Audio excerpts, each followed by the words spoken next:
کپاس کا جواب بجا ہے، اور اس میں یہ ایک سوال بھی ذہن میں پیدا ہوتا ہے کہ ہمیں چونکہ ہمارے گھر والوں نے یا کسی بھی ضرورت ہے ہم گئے باہر اسی کام کے، اب وہ گھر والوں کا بھی تو خدمت کرنی ہے، بیوی بچوں کا پیٹ پالنا ہے، اہل و عیال کا پیٹ پالنا ہے، اور اسی طرح مطلب ماحول میں سنتے بھی ہیں کہ یہ بھی ایک عبادت ہے، تو اس کام میں بھی تو مصروف عمل تو ہے نا۔ میں نے کب کہا کہ آپ نوکری چھوڑ دیں یا کاروبار کو بند کر دیں؟ میں نے یہ تو نہیں کہا۔ آپ دیکھ لائے یہ نہیں کرنا، مہنگائی دیکھ تو سارے کیا دین کا کام چھوڑ کر اگر لگ جائیں، علماء بھی قصبے معاش میں ایسے ہی مشغول ہو جائیں، سارے ہی دین کا کام کرنے والے، اب امام صاحب ہیں اس کی تنخواہ کتنی، وہ بولے میں بھی اب کہیں نوکری کرنے چلا جاتا ہوں، تو آپ بتائیے کہ مسجدوں کا کیا بنے گا، پھر یہ مدارس کا کیا بنے گا، ہمارے علماء حضرات کا کیا بنے گا، یہ سارے اگر یہ پیسوں کے چکر میں پڑ جائے تو کیا پیسے کمانا ہی زندگی کا مقصد تھا؟ کیا مہنگائی ان کے لیے، علماء حضرات کے لیے نہیں ہے؟ دین کا کام کرنے والوں کے لیے مہنگائی نہیں ہے؟ کیا صحابہ کرام علیہ رضوان نے قربانیاں نہیں دی؟ اولیاء کرام نے قربانیاں نہیں دی؟ کیا وہ بال بچے والے نہیں تھے؟ ان کو گھر کی دیکھ بھال کرنے کی ذمہ داریاں نہیں تھی؟ تو اگر معاذ اللہ ہر ایک کی سوچ یہ بن جائے گی کہ بس میری گھر کی ذمہ داریاں، میرے بال بچوں کی ذمہ داریاں، تو اس طرح اگر یہ دنیا ہی کے کاموں میں کھو گیا تو یہ بتائیے کہ دین بچے گا کیسے؟ دینداری بچے گی کیسے؟ مسجدیں کیسے بچیں گی؟ مسجدیں کون بنائے گا، کون سنبھالے گا؟ مدارس کون قائم کرے گا، کون ان کو چلائے گا؟ تو اس لیے مہنگائی بہت ہے، فلاں بہت ہے، تو مہنگائی صرف زید عمر یا بکر کے لیے نہیں، سبھی کے لیے۔ تو بال بچوں کی پرورش بھی بے شک اگر اچھی نیت سے کی جائے اور اس خاطر رزق حلال کے لیے جد و جہد کی جائے تو یقیناً عبادت ہے، لیکن اپنے ضمیر سے پوچھیے کہ کیا اس نیت سے نوکری کر رہے ہیں یا حرص و طمع آپ کو لیے پھر رہی ہے؟ اپنی خوراک پر نظر ڈالیں، اپنے گھر اور اپنے رہن سہن کے انداز پر ایک تائرانہ نظر ڈالیں، تو یہ کیا آپ کی خوراک ہے، آپ کی غذا ہے، آپ کے رہنے سہنے کے ڈھنگ اور انداز ہیں، کیا یہ سارے عبادت کے عکاس ہیں؟ عبادت ان سے جھلکتی ہے یا خالص دنیا داری کے نظارے ہیں؟ اور جو آپ نے سامان عیش و طرب گھر میں بسایا ہے، کیا اس کے ذریعے بھی آپ عبادت پر قوتیں حاصل کر رہے ہیں؟ اگر واقعی آپ کہتے ہیں کہ عبادت یعنی ماں باپ کی خدمت کرنا ہے اور بال بچوں کی پرورش کرنا ہے، اس لیے کمانا پڑتا ہے، تو یہ پرورشیں سبھی کر رہے ہیں، آپ کیا پالیں گے، میں کیا پالوں گا؟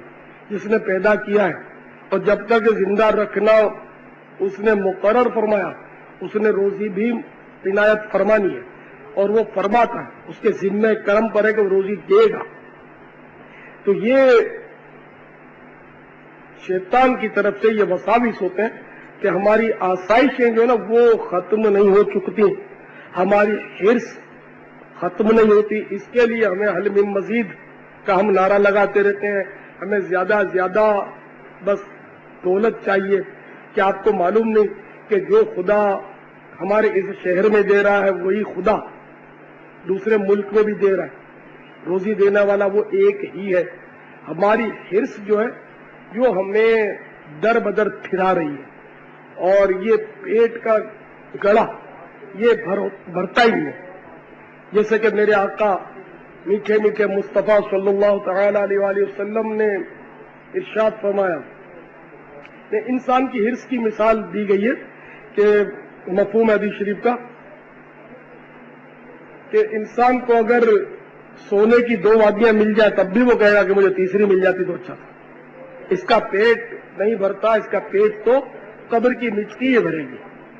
تو یہ سب حرص کی علامتیں، دنیا بھر میں پھرنا پیسوں کے لیے، ایک دکان ہے دوسری شاخ کھولنا، ایک شہر میں کاروبار ہے دوسرے شہر میں اس کی برانچ قائم کرنا، ایک ملک میں کاروبار ہے دوسرے ملک میں جا کر ہاتھ پیر چلانا اور پھر بولنا مجھے وقت نہیں ملتا۔ تو لوگوں کو نماز کا بھی کہاں وقت ملتا ہے. بولتے ہیں ارے آپ نے تو کیا سنا ہوگا, سنا ہی ہوگا, میں نے بھی سنا یار ہم کو تو مرنے کی بھی فرصت نہیں ہے. یہ بھی محاورہ ہے. جن کو مرنے کی فرصت نہیں ہوتی ہے ان کو بھی کندھوں پر چڑھتے ہوئے آپ نے دیکھا ہوگا اور قبر میں اترتے ہوئے دیکھا ہوگا. یہ بیچارے بولتے ہیں.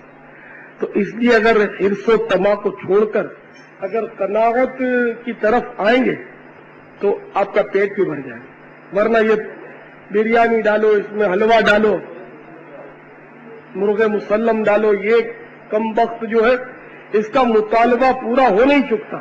یہ بہتر سے بہترین کا طلبگار رہتا ہے. اور اگر چائے میں روٹی بھیگو کر کھا لو پیٹ کو جب بھی بھر جائے گا. ڈبکے 2 ڈبکے میں 2 روپے 3 روپے میں پیٹ بھر سکتا ہے. کیا کریں, کیسے زندگی گزاریں؟ جیسا شریعت نے حکم دیا. تو خالی یہ شعر پڑھ کر سبحان اللہ کہنے کے لیے تیری سادگی پہ لاکھوں, تیری عاجزی پہ لاکھوں, او سلام عاجزانہ مدنی مدینے والے.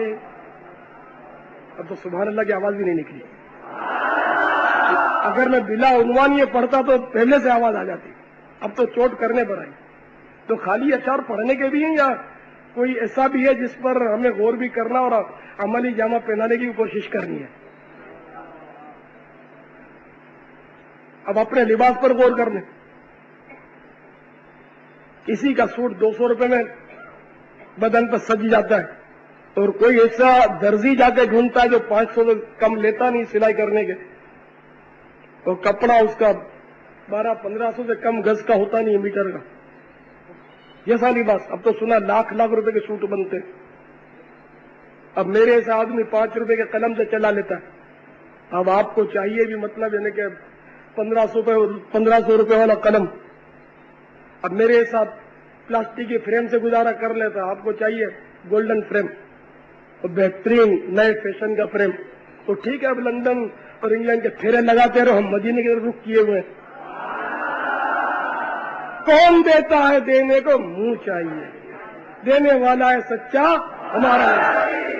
تو وہ نبی انگلینڈ کے لیے محتاج نہیں ہے کہ انگلینڈ میں دے گا, امریکہ میں دے گا.